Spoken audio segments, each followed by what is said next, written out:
The stakes just went up. After more than 12 and a half years at the same company, my husband lost his job today. What does that mean for my voiceover business?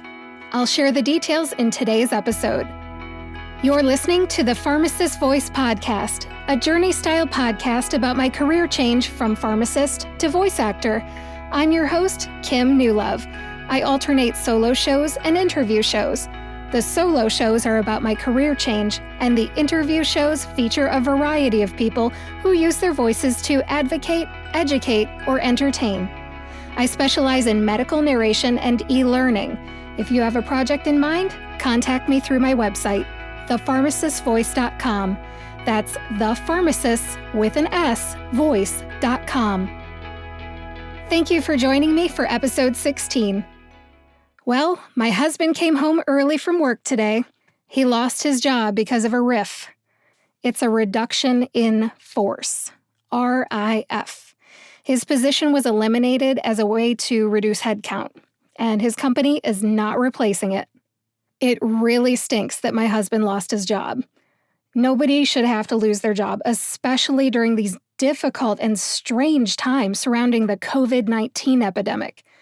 But he's not alone. People all over the U.S. are losing their jobs or being furloughed or put in other less than ideal situations. The stakes are high. We have a family to support. As I record this on Friday, May 1st, 2020, my husband and I are preparing to swap roles.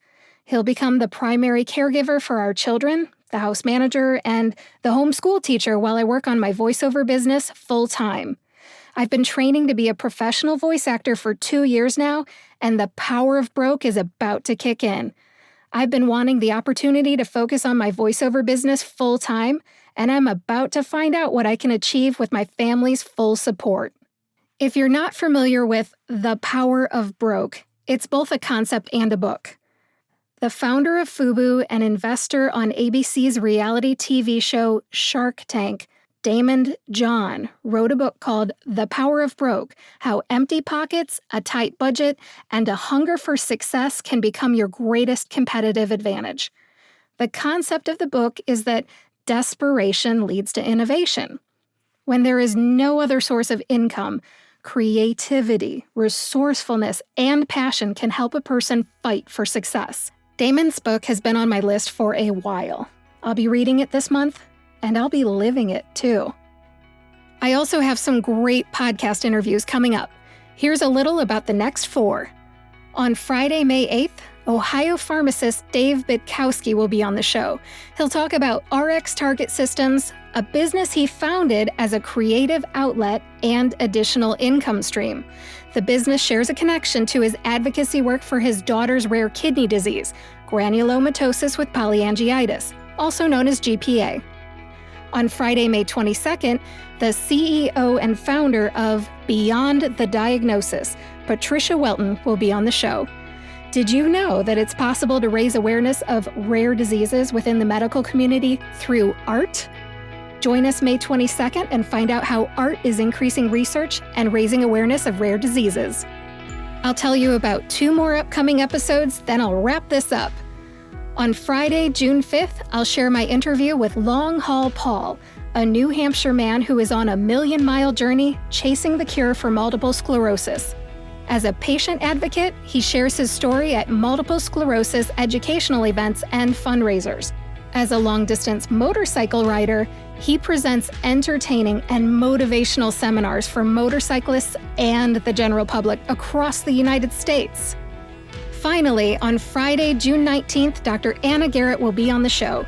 She is a pharmacist entrepreneur, menopause expert, hormone balancing specialist, women's health educator and advocate, Metapreneurs co-founder, and author of the book Perimenopause, The Savvy Sister's Guide to Hormone Harmony. She helps women in midlife balance their hormones, burn fat, and feel amazing in their bodies so they can rock their mojo through menopause and beyond.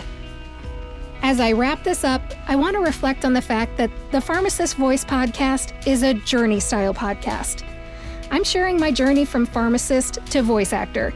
I had no idea that misfortune would lead to the opportunity I now face. I'll continue to share my journey in the solo shows every other week. Subscribe and find out what happens.